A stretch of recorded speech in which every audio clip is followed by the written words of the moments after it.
Shalom everybody, and welcome back to Insights in the Parsha of the week, Parshat VaEtchanan, which is also Shabbat Nachamu and also Tu Bishvat. Okay, we're going to start with some insights in the Parsha. We have this week's Parsha VaEtchanan, a repetition of the 10 Commandments with some various changes of some words, but it's basically a review. There's obviously a lot of depth in that, but we want to go into something else this week. Two of the 10 Commandments stick out in that they were already told and taught about these two of the 10 Commandments. Those two are number 4 and 5 of the 10 Commandments. The mitzvah, the commandment of keeping Shabbat. In the first rendition of the 10 Commandments in Parshat Yitro, it says Zachor et Yom HaShabbat lekadesho, remember the Shabbat. And in this week's Parsha VaEtchanan, it says Shamor et HaShabbat, to guard, to keep. Okay, so what sticks out with this, and then the next mitzvah afterwards of Kabed et Avicha ve'et imecha, you should honor your father and mother. So it says like this. Let's look inside. It says Kasher tziviticha. Look at the wording here. In chapter Hey, verse 15, where it talks about the commandment of keeping Shabbat, it's a few verses. Verse 15 is the final verse on Shabbat. V'zacharta ki eved hayita be'eretz Mitzrayim. You should remember that you were a slave in the land of Egypt. Vayotziacha Hashem Elokecha misham. And Hashem, your Lord, took you out there from Egypt. Biyad chazaka, with a strong hand, with zoro and an extended arm. Al ken tzivcha Hashem Elokecha lasot et yom Shabbat. Sorry, it's not here. I'm mistaken. It's over here.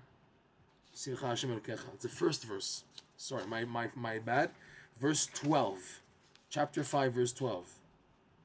Shamor et yom Shabbat dekadeshot kasher tzivcha Hashem Elokecha. So you should guard the day of Shabbat to sanctify it.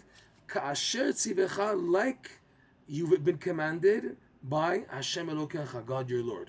So Rashi asks, what does this mean? Like you were commanded. Where were they commanded already before the 10 Commandments? So Rashi says, Ka'asher tzivecha, kodem matan Torah b'Marah. The Jews are already given the laws of Shabbat in Marah. Marah was the place the Jews went to from the splitting of the Red Sea. If you recall, in Parshat Beshalach, in the book of Shemot, it says that the Jews, after the splitting of the Red Sea, they reached a place called Marah. Marah means bitter, and it was called bitter because they reached waters that were bitter. They couldn't drink the waters, they were too bitter. And the Jews started to complain to Moshe what to do.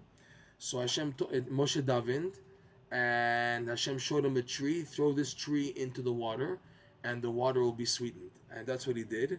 He put the tree in the water, and the water became sweet. That itself is so deep.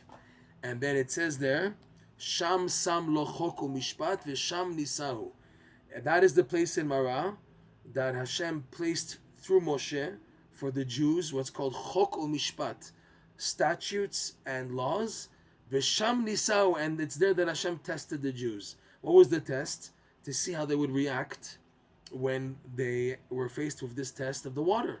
And they failed the test, because instead of holding on, having emunah, they started to scream and Moshe Rabbeinu, what is this? We have no water to drink. The word is vayilonu. They started complaining, what is this? What is this?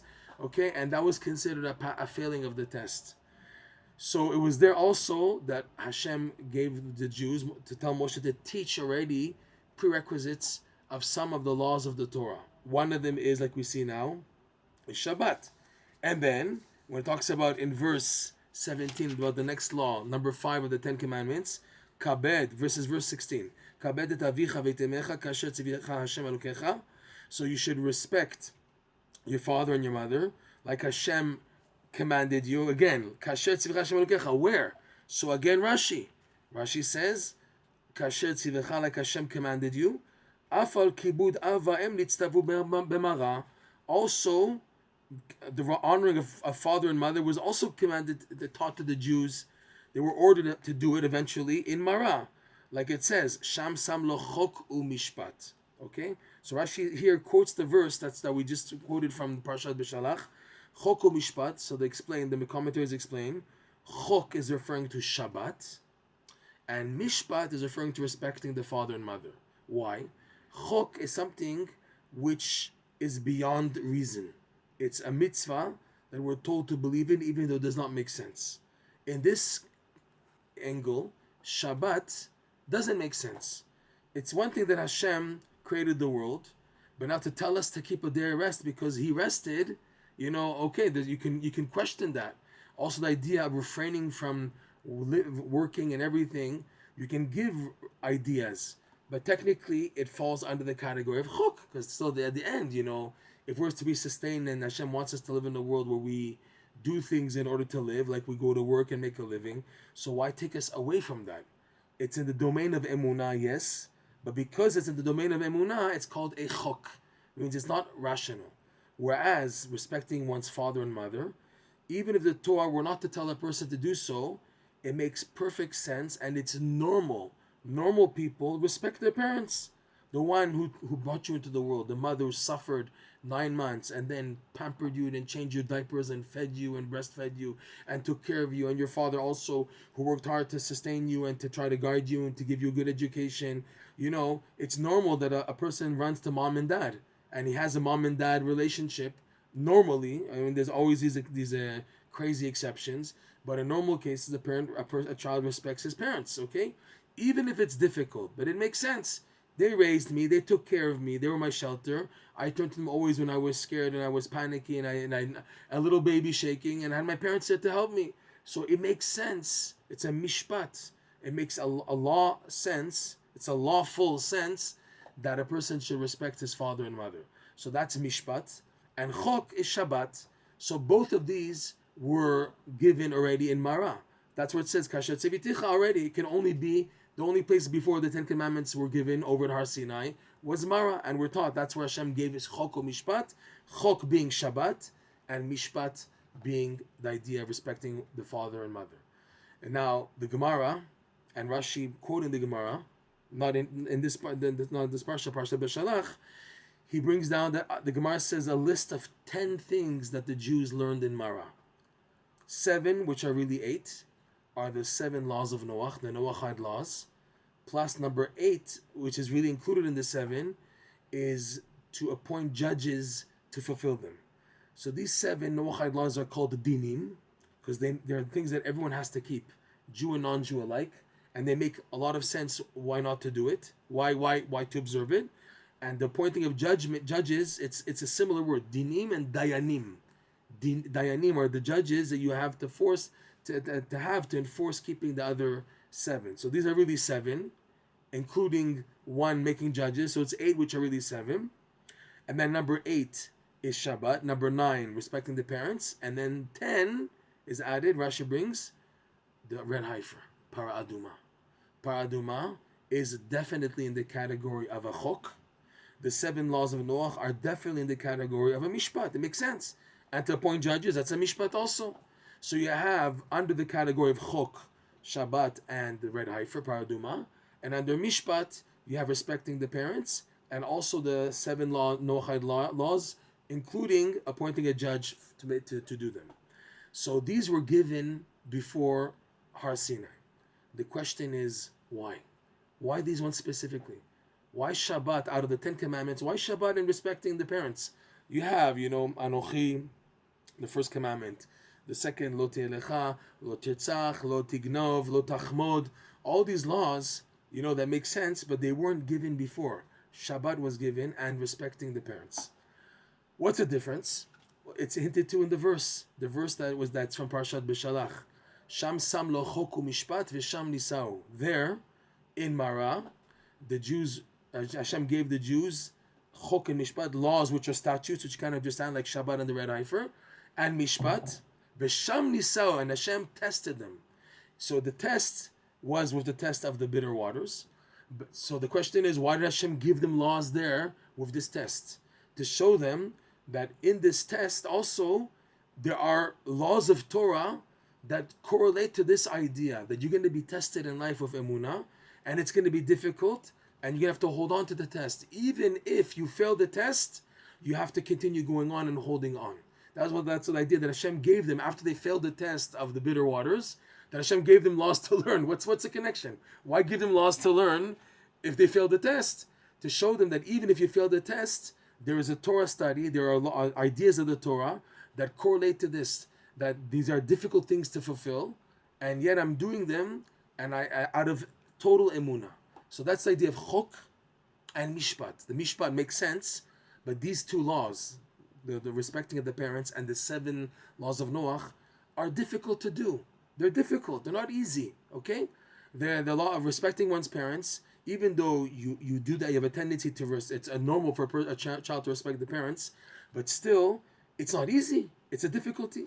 The 7 laws of Noach is also difficult to keep. It's not so easy. It's hard. A person wants to do this, wants to do that. He has tendencies, negative desires, but he has to put them in check. And there's also judges to a point. By the red heifer and Shabbat, those are definitely in the category of a test. Because here, Shabbat is a day, you're restricted to what you can do. You can't do this, can't do that. I want to go out. I want to go to watch movies. I can't do anything. I can't do anything. That's the idea of Shabbat restricting a person.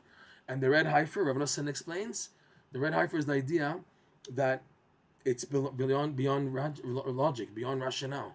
Because the red heifer involved making pure the impure and making impure the pure.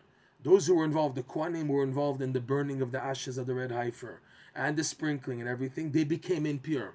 Even though it was only for 24 hours or until nightfall, but they became impure. Why? But yet the one who is impure with a severe impurity of coming in contact with a dead body, a corpse, he was made pure by these ashes. By these Kohanim, they're sprinkling the ashes. They're prepared the whole setup of the red heifer's ashes.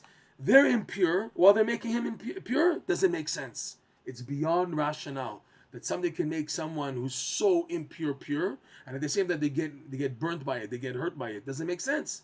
So this is an idea of a chok being beyond rationale. Okay, this is an idea of these ideas. So this was all given in Marah. Marah means bitterness. The idea is these 4 categories stick out in that a person, to do them, has to experience a type of bitterness beforehand. So now the question again, why were these given before the 10 Commandments?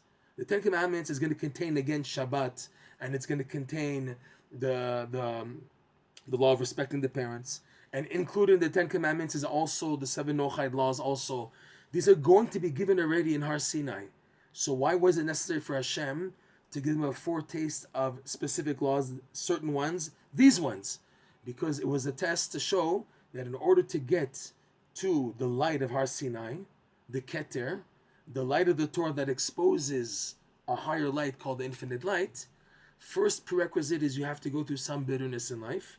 And the laws that are associated with the bitterness are specifically these 4 because of the difficulty involved in doing them. It's not difficult not to murder, not to steal. That's not difficult, the other of the 10 Commandments.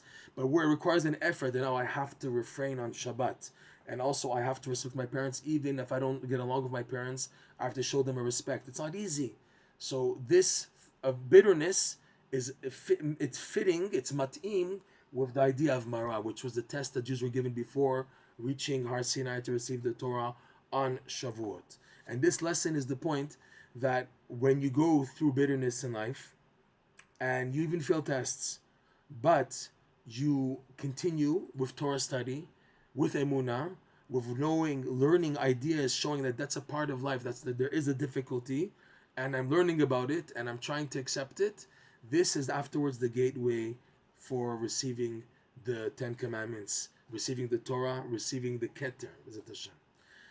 So now, this also explains Shabbat Nachamu, where the Haftarah says twice Nachamu, Nachamu, a double consolation. Why is there a double consolation? I need a consolation for Marah, for the bitterness that I went through in my life, and trying to learn Torah, trying to connect with difficult situations, yet holding on. That itself, I need a consolation. And the second consolation is the consolation itself, the light that I get as a result. That itself is another consolation. So number 1 consolation is to help me through all the bitterness that I went through. I need a payback for that. That's one consolation. It's Nachamu. And then the second Nachamu is the actual light that comes after being consolated for all those difficulties that I went through to now advance. It's one thing now to pay back for the pain and then to reward, to add additional. So this is the idea of Tu B'Shvat, of Shabbat Nachamu. Number 3, it's also Tu B'Av. Tu B'Av, in historical perspective, 2 amazing things happened.